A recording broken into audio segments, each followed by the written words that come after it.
I All right. just cannot believe that I am sitting in front of a legend right now, the man Oh, who get out of created here. the man who created the entire soundtrack to my childhood. Nelly, thank All you so much for right. taking the time. Thank you. Thank you so much for making me feel old. My bad. My name is No, it's all good. It's all My name good. is Kayla. I'm from 94.5 PST. We are out of Trenton, New Jersey. Have you ever been? Um, no, I've heard of it, definitely. I don't, you know what? I think we may have been in Trenton before, maybe. Yeah, I think we may have.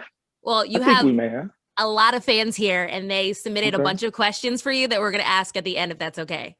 cool. All right, cool. So your music has proved to stand the test of time as of recently. Okay. Erica Banks, she sampled your song Hot in Here for her song Bust It. Blew Yeah. up on social media. It's the biggest sound on TikTok. Other than to clear the song, has she reached out to you?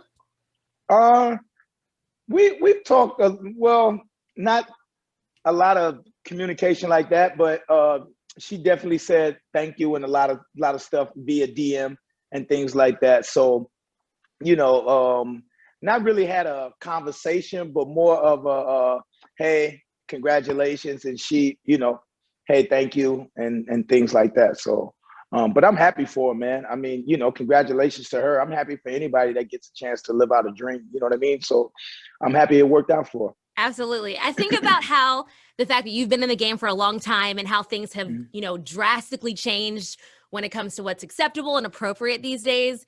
You were Right. having girls doing the busted challenge back during like the BET Uncut days, and getting slandered Yeah. for it. Oh my God. And now Oh it's my like we God. see it on Like, our timeline all the time. you know what? Um, we had a long conversation about that and the WAP video. You know what I'm saying? And Yeah. and we were kind of like, come on, are you serious? Like, I almost got gorilla glued to the cross for for uh for the tip drill video and Yes. things like that. And now, you look at videos such as WAP and everything else and busted challenges and things like, and it's just kind of like, yeah. Tip But drill I mean, walked so Cardi B's song WAP could run. Seriously. oh yeah, yeah, yeah, yeah. Great video though. I Oh, applaud her. absolutely. Great video. Do you, do you feel that you get the credit you deserve for being the pioneer for a lot of things in hip hop that are considered the Yeah. norm now? Well, no, I don't trip off of it. I don't trip. I feel like credit will come when it comes. You know what I mean? It's like one of those situations to where I'm not done doing what I'm doing. So receiving credit for past work, I mean, don't get it twisted. You are aware when certain things aren't being recognized, but I don't let it stop me. I don't dwell on it. I don't take the time out to mash on it. I mean, I may say something, but it's not going to prevent me from moving on, and it's not going to make me angry. Some people it makes them angry, and and some people take it as a negative slander, but I always feel like it'll come back around, and people who real recognize real, so to speak, when you get that, it'll show its face. Yeah. So I mean, I just continue to do what I do, and the numbers will speak for themselves. And they definitely have. They definitely have. Hmm. Um, I think society is forever changing its standards. And in order to keep up with this new generation that their attention span is this big, Yeah. do you feel like you have to make music now that caters towards this new generation? For example, do you make music now with apps like TikTok in mind? Well, no, I don't make music with like apps in mind. But what I will say is you have to be versatile. Evolution is inevitable, and I feel like how to survive as an artist is also you have to make yourself relatable for the time that you're in as well. You get a lot of artists, well, I'm not going to change. That's not smart. Mm-mm. That's just not smart, because what you do is you date yourself, and if people don't want to live in that period upon which you're trying to make your music, then it's not going to move forward. You know what I'm saying? Evolution is inevitable. It has to happen. I always think that versatility is the key. That's why I always love versatile artists. You look at Jay-Z's, you look at LL Cool J's at the time. When I was coming up, LL was one of those that, you know, he always stayed relevant at a certain period, that he kept being versatile. You know what I mean? And you have to be. You look at Beyonce's and you things like that. Like, you know, you have to figure out how to make today work for you in your manner. That's the key. That's the key of trying to take, okay, what's happening today? Because when you first made music, my style was new. My style was new. My style wasn't meant to be old one day. You know what I mean? Like, I wasn't doing music to say, you know what, this is how I'm gonna forever do music. No, I do music for the day. I do music, but what you have to realize too is you have to find out what works for you, and you have to find out what can work for you for that time. So it's our job as artists that are 15, 20, 30 years in this game to figure out how we fit in today, but also how we're not making ourselves stretch too far out of what it is that we do. Absolutely. And if you can find that, that's what allows artists to continue to have longevity. You know, you just can't keep singing doo-wop and wonder why you can't get a #1 song on the radio. Right. You know what I mean? It's just like, no, that's not going to work. You know, you have to figure it out, how to be relatable today, but also be yourself, how to make yourself relatable, not just, you know. And then I think if you can figure that thing out, I think you'll survive. And fortunately enough for me, I've been punching holes in that scenario, and I've been figuring it out here and there, how to bring a new Nelly to the table in a different way. Yeah, I think it would be silly for artists to be stuck in their ways, or you're going to get left behind. Oh, you'd be surprised. Yeah. You'd be surprised. I hate, first of all, I hate when old rappers try to down the babies of today, try to down the kids of today and their music. And I have to remind them all the time. I say, yo, you can't hate on the babies, man. You can't hate, especially not hip hop, because hip hop was created by the youth for the youth. It's a rebellious type of music. So these kids are going to do what they see fit. Now, you don't have to listen to it, but don't down the babies, because now you look like the old grumpy man on the front porch yelling, "Get off my grass." You know what I mean? Right. And it's what's popping right now. It's what the kids, Generation Z wants to hear right now. So you gotta get with it. Exactly. But go ahead. No, go ahead. Well, I was just gonna say hip hop is so much older now that there's a variety. You can take your pick. You just don't have to listen to what the kids are doing. You have different stations that can play the type of music that you want without you hating on the kids for liking what they like. Right. You know what I mean? Yeah. Well, speaking of versatile, your new EP Heartland is coming out soon, and you say it's heavily seasoned with a country influence. Now, you've dipped and dabbed into the genre of country a lot of times in your career. One of the first hip hop artists to do it. What is it about country music that keeps you coming back? Well, first of all, it's the love that they've shown me, even in my early days. I mean, what I would find was, with my album being named Country Grammar, when I put that album out, you would be surprised how many country fans and country people that love country music first, but that were showing me so much love with that album.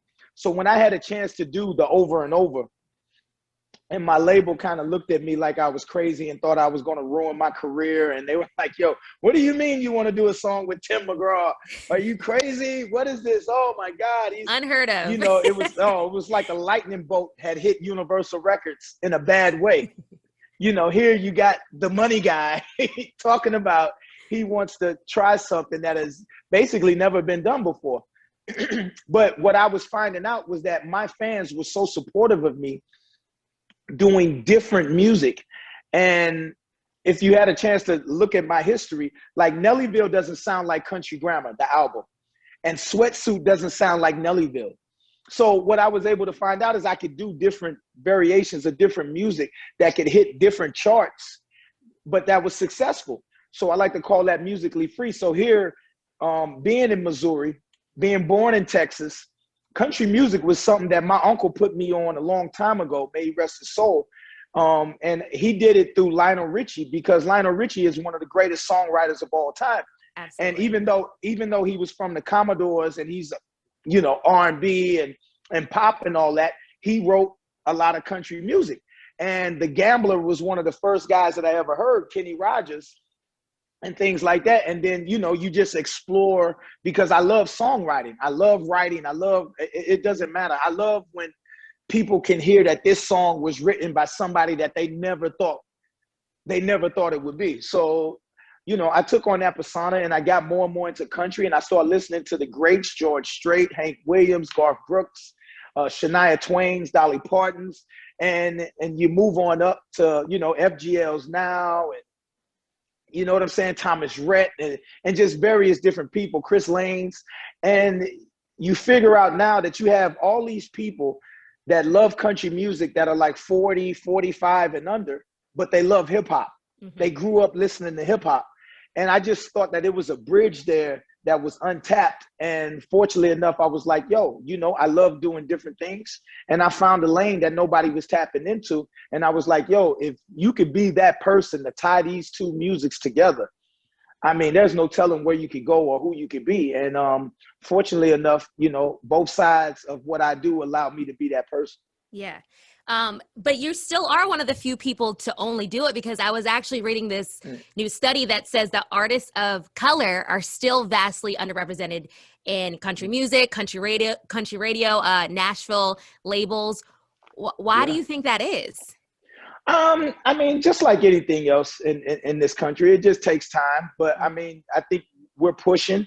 And I think hip hop is allowing a lot of musicians of color to break through different scenarios. Because like I just said, FGL, somebody who's like family to me, you know, we've done several tours together, but when we're backstage or we're at a little after party, nobody's playing nothing but hip hop. I went to the CMT Awards, the Country Music Awards in Nashville. They have after parties like any other award show. And when you go in these after parties, they ain't bumping nothing but hip hop. The whole after party is bumping Drake and Nelly and Lil Wayne, and you know what I'm saying? And you like, you see some of these cowboy hats and these boots, and you know, you're listening to Wayne, and you kind of like, okay, all right. So I just think it's one of those situations to where the bridges are coming. It's taken probably a little bit longer than a lot of people would like, and hopefully projects such as Heartland can help speed things along. And that's why I don't call it a country album, but I call it country influence, because I definitely respect country artists, respect the music. I respect the lives that a lot of country artists live. I don't live a country life as in that country life. I live a country boy life as being a Midwest, a hip hop country boy.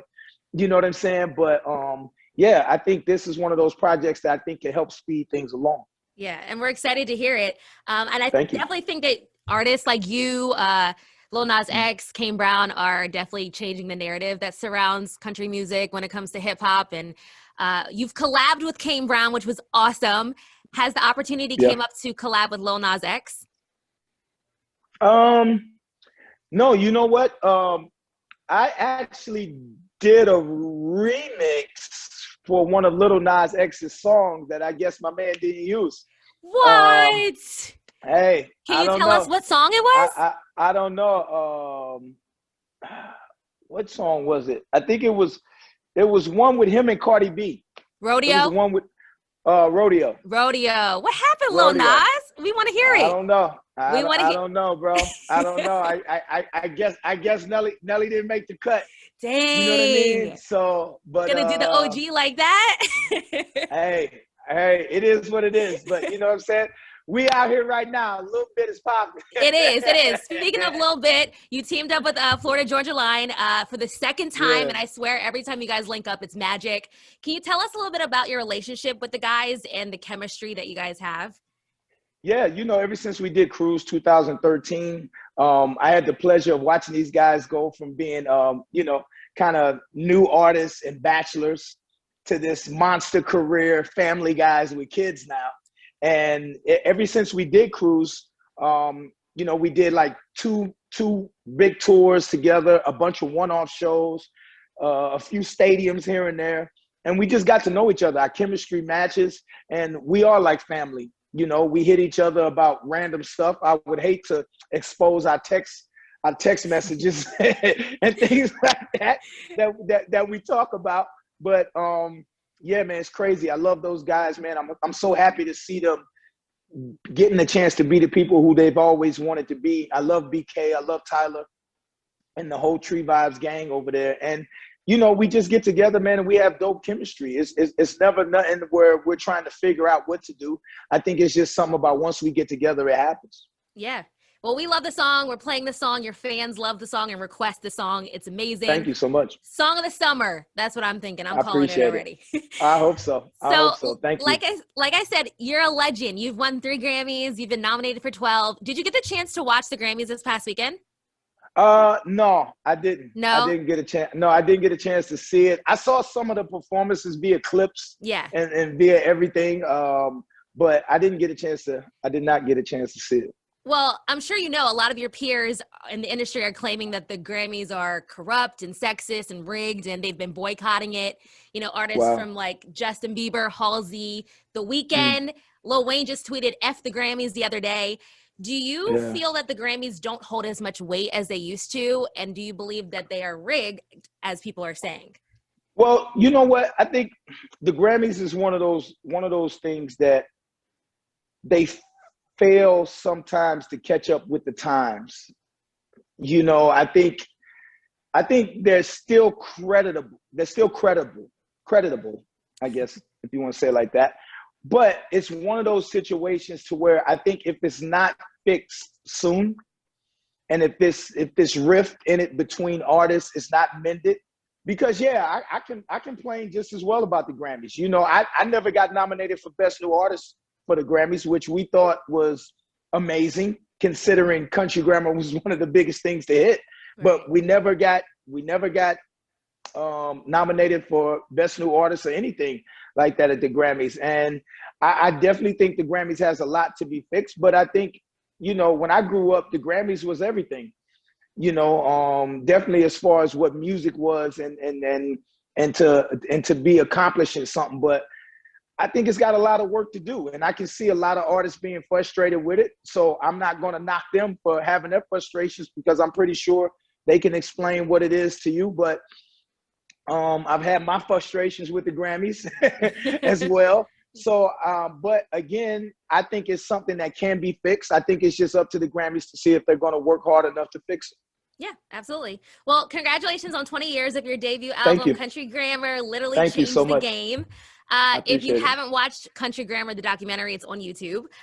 Can you tell us a fact about the making of the album that you didn't share in the documentary? Well, actually, that little document, that was more of a trailer documentary, so to speak. There's so much behind what went into making Country Grammar, even before you got to recording the songs. I mean, just me, the Lunatics as a whole, and everything that we had to go through to kind of break through, is something that we're looking to tell moving forward. And we're working on a few things now, and hopefully that works out. But I just think just our grind as a whole. I mean, obviously we're from Missouri, so, you know, being in that part of the country right now, it's not the easiest to be heard. It's not the easiest to get your music out and things like that. So I don't know. I mean, I can't wait to dib and dab a little bit more into it, but I think what was in the trailer of that was a good start to let you know that it does get deeper, and there's a lot more stories that can be in more detail, I think, with not just me, but all of the Lunatics, and in a way of us trying to, you know, live our dream. Yeah, well, we can't wait to hear it all. Thank you so much. With everything you've accomplished throughout your career, you know, you've done Dancing with the Stars, reality TV. Is there something that you still hope to accomplish? I mean, another 20 years. You know what I mean? Period. I think that's, keep it going. Yeah, I think that's the thing. I love doing what I'm doing. I love making music. I love performing. I don't think there'll ever be a scenario where I would not be doing some type of music. I think as long as the fans want to hear from me, you know, it's truly a blessing to be putting out music 20 years later and to be getting the type of vibe that we're getting right now with this song, to have you guys pumping it like as hard as you can, just all of the stations in general. So, I mean, when I can still get that type of reception from my music, I think it just fuels what it is that I do and fuels a lot of people around me to keep putting their faith in Nelly. Yeah, it puts you in the category of the legends, I'm telling you. Thank you so much. Before I let you go, can I ask you some fan questions that people submitted? Of course. Okay. Of course. Here we go. How fun was it making the movie The Longest Yard with Adam Sandler? The movie was awesome. Awesome. One of those jobs that you look forward to every day. I mean, I'm on the set with Chris Rock, Adam Sandler, and may rest in peace, the legendary Burt Reynolds, who was like E.F. Hutton on set. Everybody be telling their stories, and then Burt would stop and tell one of his stories, and the whole set would stop. I mean, he would kind of like put a hold on taping for like 5 to 10 minutes because everybody's listening to Burt's story. So that was awesome, an awesome experience. Okay, next question. You did so good on Dancing with the Stars. Did you feel like ballroom dancing came naturally to you? No, it did not come naturally. It definitely did not come naturally. How much practice did it take? I needed all my hours of rehearsal, definitely. And I think it's one of those situations to where I don't think I would have been able to do it had it not been for the pandemic, only because I did need all those rehearsal times, those rehearsal hours to get it, to work my butt off. So, no, it did not come naturally. Well, it paid off. You went really, really far. Okay. It paid off. Thanks to my fans. Thanks to my fans. What is your reaction to Versus being sold to Triller, and now that you're like a shareholder of the platform? I love it. I bet. I love it. I love it. And shout out to the brothers, Swiss and Tim. I mean, you know, every time I get a chance to see young brothers do their thing and move along and create something that can ultimately create generational wealth for themselves and their family, and then bring other brothers along with them, such as myself and everybody else that are shareholders. I think it's awesome, man. You know, it's funny because when that happened, I didn't realize that I had you know, some nice little stock in that. So I'm getting all of these texts and everything where people's like congratulating me on the sale. And I'm like, sale? What are they talking about? What's going on? You know what I mean? Yeah, like what's going on? And then I finally had a chance to check it out. So yeah, real happy about that. That worked. That's awesome. All right, 2 more questions. What made you wear the BandAid on your face? Well, it started out as I had a nice little cut underneath there. And you know, you put a BandAid on it. But my little brother, City Spud at the time, the guy that did the rap on Ride With Me, he was locked up, and I kept rocking it for him because, you know, as a symbol for my little brother, hopefully he come out. But the BandAid got bigger than me. You know what I'm saying? So we had to retire him. You know what I mean? Like, you know, he needed his own. If he was today, he would definitely have his own social media campaign going on. So I think you might need to bring it back just one time. Come on. I don't know. Last question. Did Nike ever cut you your check for making Air Forces popular? Well, Nike did support a lot of things that we did back in that day. They supported, we definitely had tour support. We actually had one of the tours, we had actually had a real big Nike shoe, Air Force One shoe that used to travel from one end of the stadium to the stage. that our guy Slow Down used to ride in, the guy with the mask in the beginning of the tour, which was really, really dope. But Nike, maybe not as much as it's kind of unbalanced right now, but I mean, you know, Nike's been cool. But hey, well, thank you, Nelly, so much for joining me. Thank you for answering all of our questions. Lil Bit is out now. Stream it up. It's going to be the song of the summer. Thank you so much, Kelly. I appreciate it. Have a good one.